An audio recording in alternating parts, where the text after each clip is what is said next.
Hi, I'm Lucy. It's my first year as a Brownie and Girl Scouts. Our troop is 476, and we are raising money to go sleep behind the penguins in SeaWorld. So scan the QR code below and help support us in our next adventure. Bye. Thank you. This is the Rugby Odds, where an unlikely pundit panel of a wordsmith, a WWE legend, a rugby star, and a supermodel scour the globe, seeking best bets and bad behavior. Are you not entertained?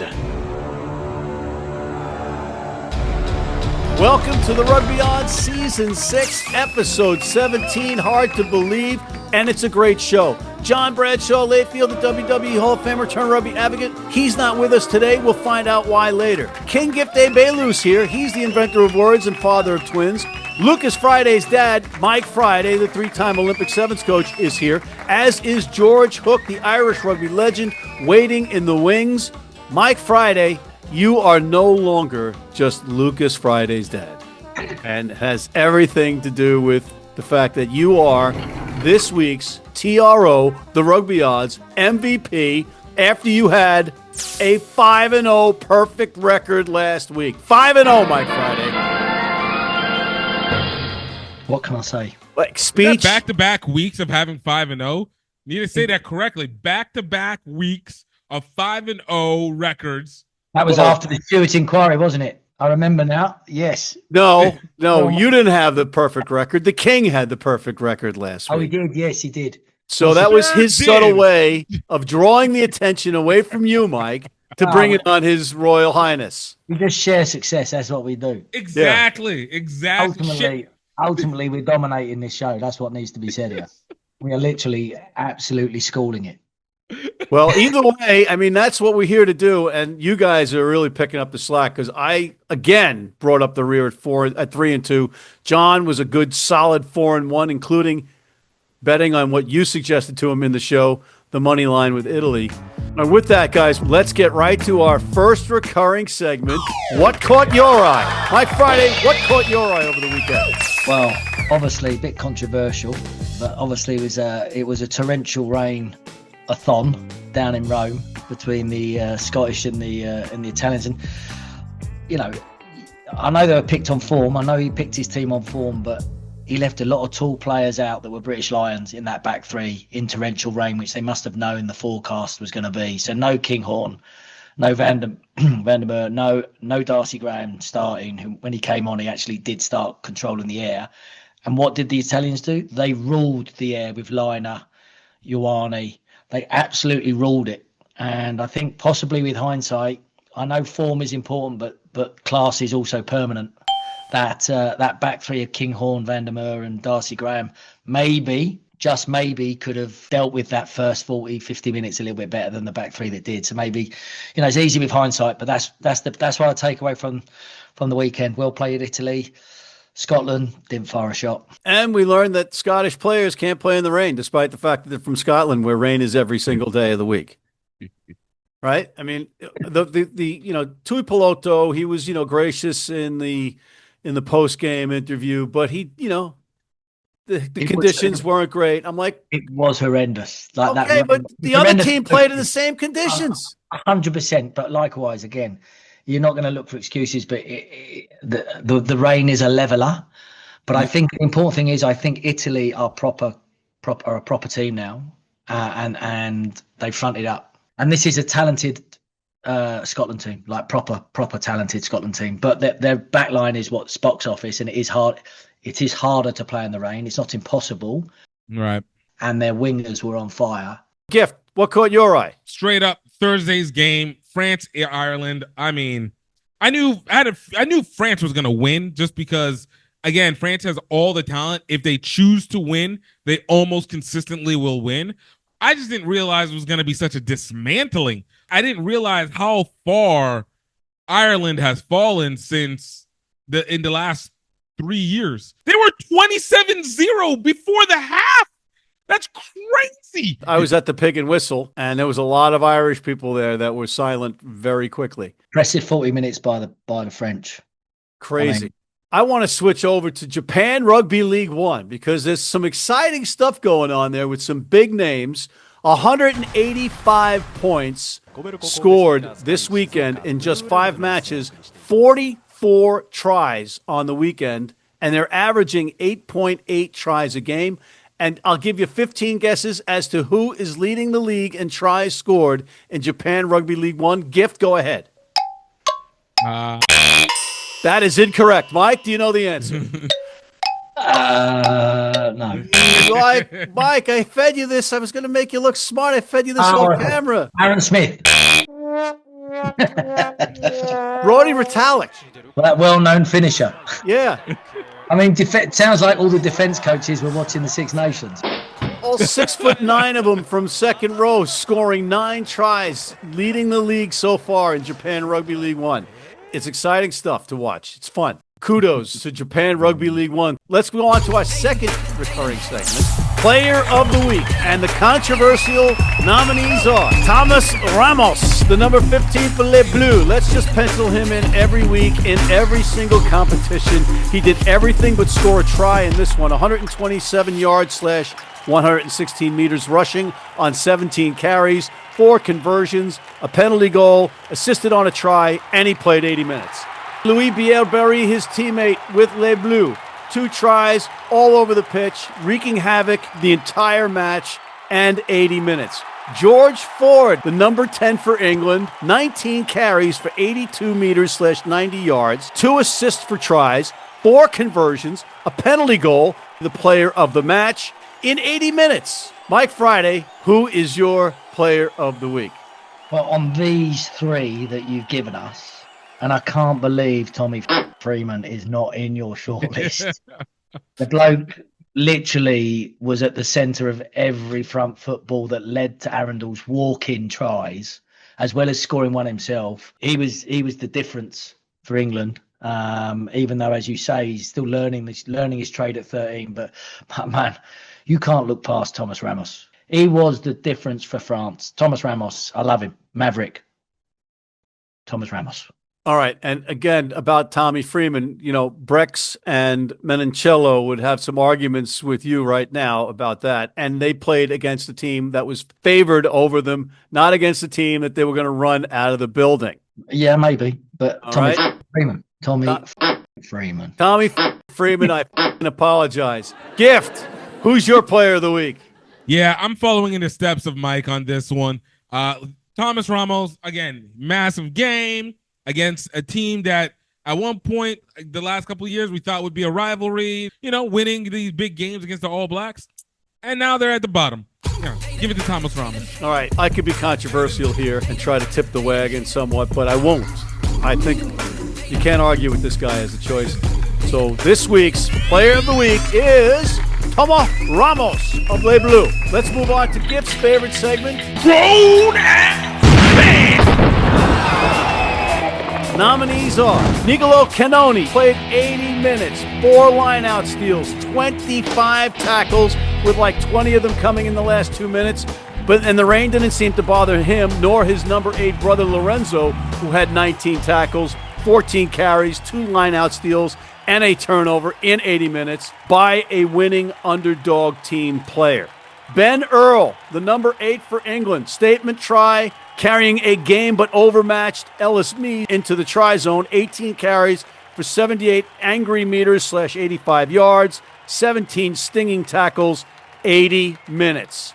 And Oscar Jégu, the number 7 for France, 15 tackles, 11 hard carries against the ballyhooed back row of Ireland, 80 minutes of offensive and defensive excellence.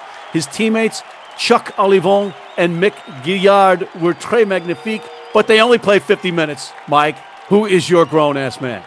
Well, I'm going to be controversial here, right? Because I think you're not being fair on Guillard, the French boy. He played 50 minutes and he got through more work than Jégu did for 80.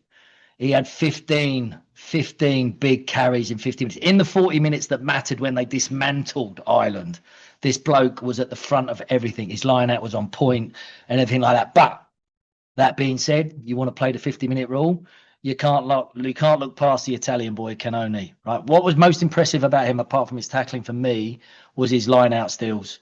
They absolutely proper messed up the Scotland line out, proper messed it up, which then again just stopped the Scottish from getting any ball to play with their backs. Was anybody anticipating that happening? No, I mean not to the extent, because the Scottish line out is impressive. Cummings, Gilchrist, they're decent, as is the back. The rain is a leveler, but as you say, they both had to play in it, and this boy stepped up and he rose to the challenge at line out time, as well as you said defensively. Like you said, it was a proper rearguard action at the end there, the way they were just hitting things, getting up and hitting things again. So he's a worthy grown-ass man for me, the Italian. All right, Gift. I already gave France a player of the match, and I feel like that's gracious enough as is. And England didn't play against anybody when it came to Wales. We knew that was going to be a wash right off bat. So, man, give it to Italy, winning, Keonis playing out and getting an upset early on, and continuing to show that this team is wanting to be a champion more and more every single year. I would say the only argument against Niccolò Canone is Lorenzo Canone, but I'm going to make it unanimous. And Niccolò Canone. Grown-ass man! All right, we're going to take a quick break. Let George come in.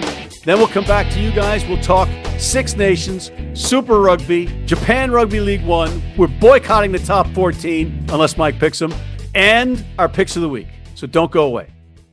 If you're in New York City and want to watch some great rugby, have some great food, and some great times, go to the world's best rugby pub, the Pig and Whistle on West 36th Street.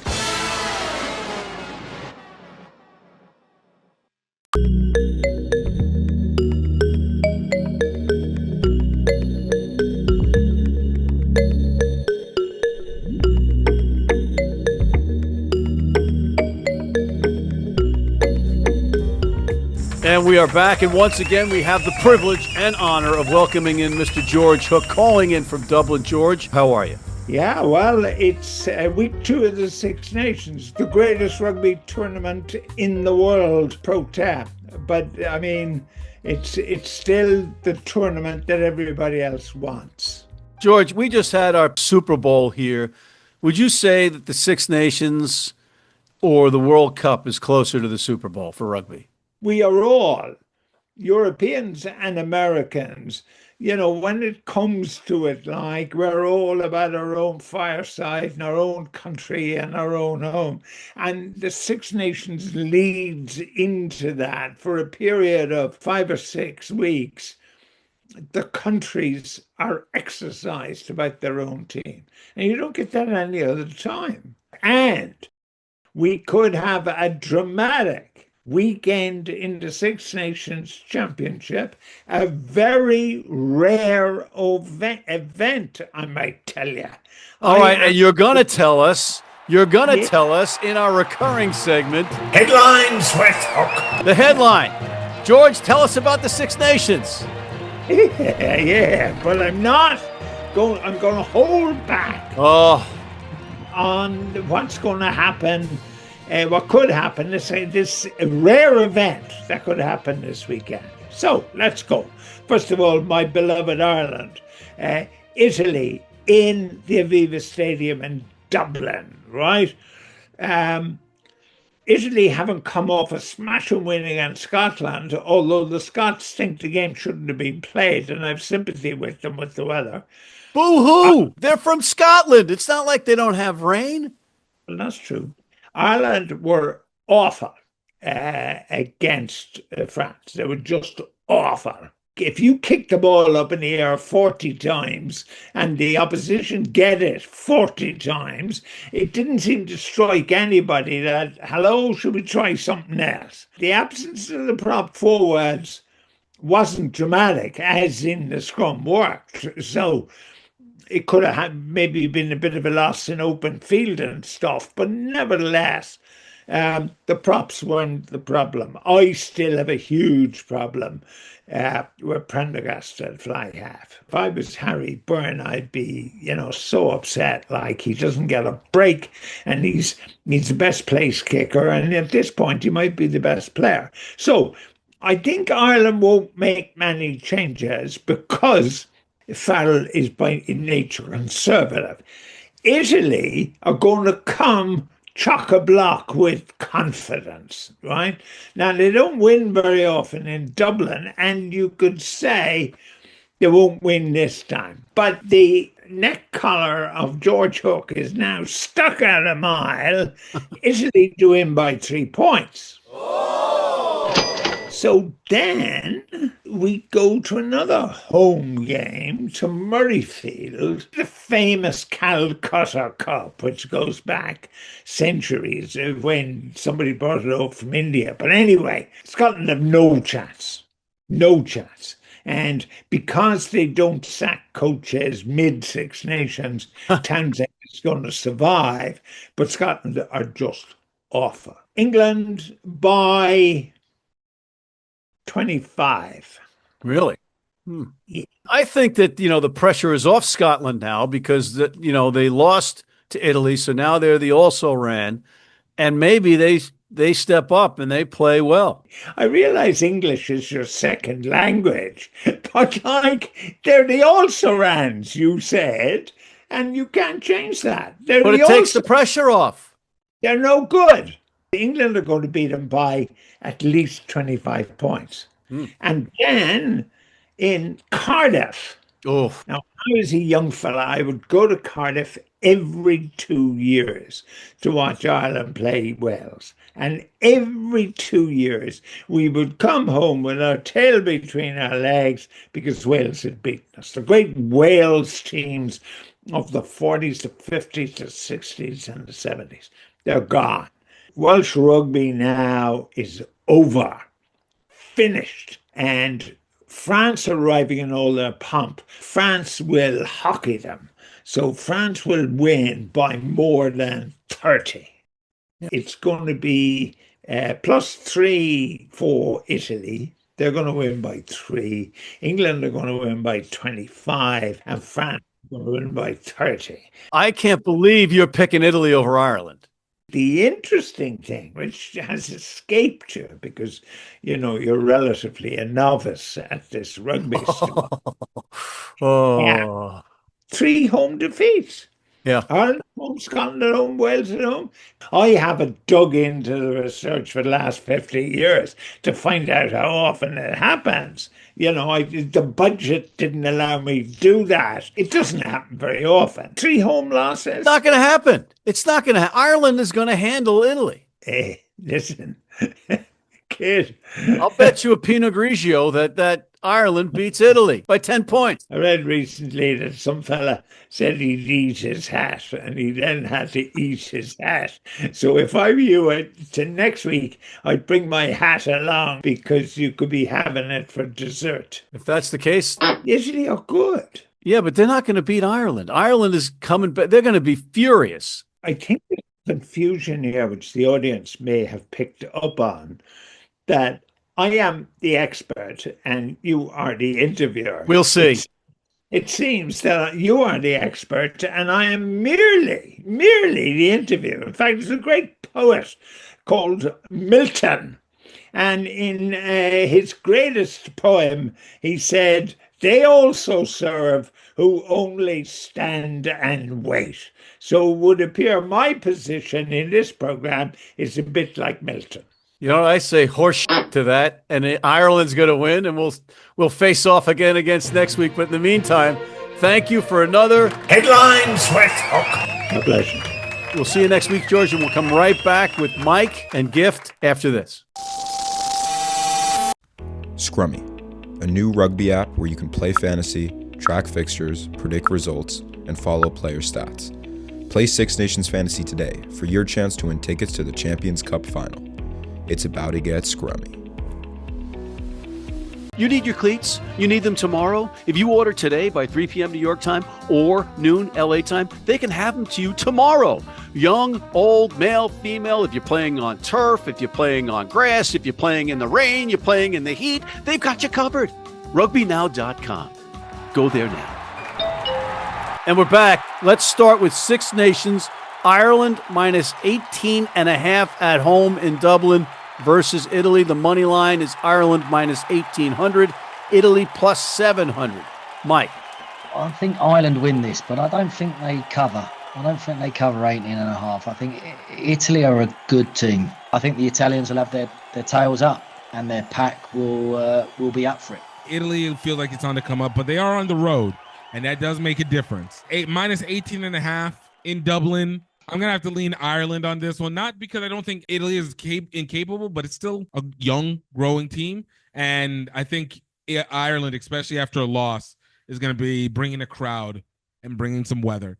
We know that John is not on this show. The real reason is he didn't want to have to pick Ireland on camera. And that's why he is not on the show, ladies and gentlemen, because all he does is bash Ireland. With that, I'm going to go the other way that John would expect, and I am going to say Italy is going to cover that 18.5 points because Ireland is struggling, and if they continue to march out Sam Prendergast as their answer at number 10, they are going nowhere. The next one up, Scotland versus England. England minus 8.5. The money line is Scotland plus 260. England minus 370. Mike. It'll be a dry day in Edinburgh. It's going to be cold, but it's going to be dry and sunny. I think he picks a different team this week, Scotland. I think he picks the tall boys to counter the aerial battle. I can't see Scotland not turning up on this one. It would be just so Scottish for them to come out and do a job. I think this is nip and tuck. I don't think England cover the 8.5. Gift. Yeah, I concur. This is like one of the ultimate rivalry games that I feel like Scottish really turn up for. They always turn up, and when it comes to covering, I think that 8.5 is going to be a little much for England. So I'm going to give it to Scotland to cover, but not to win. Van der Merwe always seems to have a good game against England, right? And he's coming back. Yeah. But for me, the intriguing matchup is George Ford versus Finn Russell. But Mike, your boy Tommy Freeman is in this match too, isn't he? He is in this match, and against Hugh Jones, who was the most disappointing British Lion on show last week. But again, I think it's important. Scotland will have dry ball, so will England. I understand that, but their Scottish backline with Finn Russell. I mean, you talk about George Ford playing at the line, and he can pick a pass and all this. Like like you just said, that matchup with Finn Russell and the Scottish pack will be able to get faster ball probably because it's a dry day. It's going to be intriguing. Pretty sure the aerial battle is going to be huge. I'm going to ignore everything that you just said, and I am going to pick. I'm going to pick with you though. I'm going to say Scotland to cover the points. Murrayfield advantage to help them stay close. And then we have our last match: Wales hosting France, and France is just favored by a meager 30.5 points, and the money line is only France 20,000 and the Welsh plus 1,500. Mike, you tempted to go with the money line, Mike? No, I just like that France. If they put 80 minutes together, I mean, the only hope for Wales is that they rotate. But I just don't see it. I mean, whatever they rotate in the pack is still going to be brutal. I mean, that back line is ridiculous. Yeah, and that's probably the weakest centre pairing. When you look at the Italian centre pairing, you look at the English centre pairing, you look at the Scottish centre pairing, the French centre pairing would probably be like 4th or 5th on the list, but it's still a proper handful. Jalibert was outstanding. I think France win cover. I think it could be a car crash for Wales in the Millennium, which is a shame. Yeah, crime.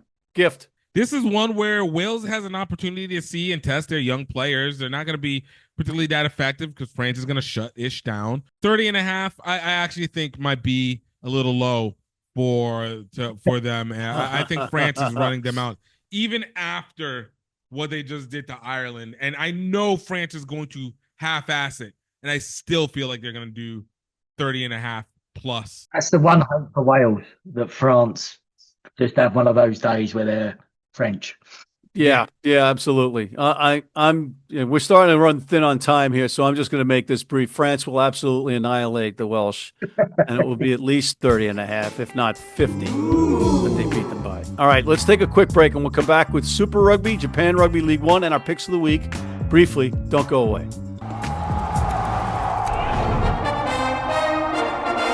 From New York City comes America's longest-running and most popular rugby show. The biggest names in Major League Rugby, MLR highlights, and big match previews. Rugby Wrap-Up presents MLR Weekly, made in New York City. It's 2026! Different year, new opportunity, and where does that start with? Your health.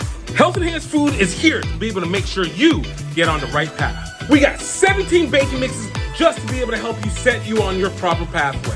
Whether you're taking it from the spectrum of ketosis, needing keto diet, gluten-free, or you need something more serious because you're diabetic, have renal failure, it's time to bake yourself into the best form that you ever have been. Head to healthenhancedfoods.com, use code RugbyOdds to be able to get 25% off your first order. And of course, Matt, no, just stop talking. Guys, stop him. We are back, and gentlemen, we've got Super Rugby kicking off this weekend, and it's a great setup, and it's a great competition, and they make it easy on the fan because it goes straight through to the playoffs without any breaks.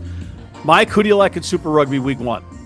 Yeah, I mean, I don't know how many of the All Black boys are going to be actually playing in the Week 1, but I fancy the Highlanders at home. I think the Crusaders notoriously don't go great to start with, and I fancy the Highlanders to definitely either win or stay within 7.5. Gift. All right, we're back with Super Rugby. That means I'm back with the Fijian Drua as long as they are at home, and that's what's happening now. Moana Pacifica on the road. I think that's the greatest rivalry in Super Rugby right now. Indigenous versus Indigenous. Fijian Drua at home, 8.5 points. Once they go French and be on the road is whenever it all drops. So we got at least one solid week out of this. I've got the Western Force hosting Brumbies. Brumbies giving away 5.5. I'm taking the Brumbies. Japan Rugby League One. Mike? I'm going for my boys in orange, the Kabuta Spears. I fancy them to win on the road and keep the show and keep the show going. They've been good to you so far this season. Gift, who do you like? Hey, look, last week I took the Black Rams. This week I'm taking the Black Rams again against the Cannon Eagles. I'm going to go with the Sun Goliath, who had the week off because of the snowstorm against the D-Rocks. I like the Sun Goliath, and that brings us to John's favorite segment, Picks of the Week. Mike Friday, who do you like? True to John, I'm going to take the money line on the Scotland-England game. I'm going to take Scotland on the money line, just as a little hedge. Just for the heck of it, another hedge. This is 2 weeks in a row where you've hedged. This is what we do. We're innovating on this gambling program. We're innovating. Who knew? Gift. Yeah, I'm gonna go do the over/under for this England-Scotland game. I think this is gonna be a great defensive match. I'm taking the under on it. I think it'll be closer than we expect, and it'll be like, oh, where was this Scotland last week? Blah blah blah blah blah. Raining. Yeah, they let a little rain stop them. All right, I'm going to go with a track meet in Cardiff to cover the over 90% scored by the French.